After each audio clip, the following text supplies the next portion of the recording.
Í verksmiðjunni þá starfa 9 manns en í heildina þá eru 24 starfsmenn. Hvernig svona hljóðið í þér og þínu fólki? Hvernig líður ykkur?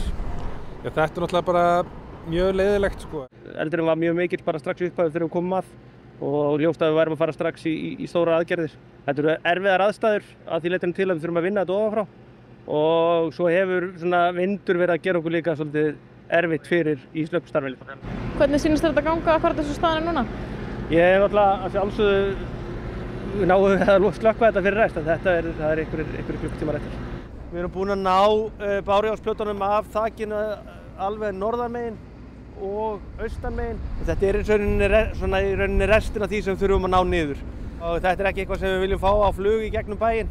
Við höfum ekki fengið að fara inn í stóran hluta húsinu þannig að við vitum í raun og veru ekki hvernig ástandið er inni.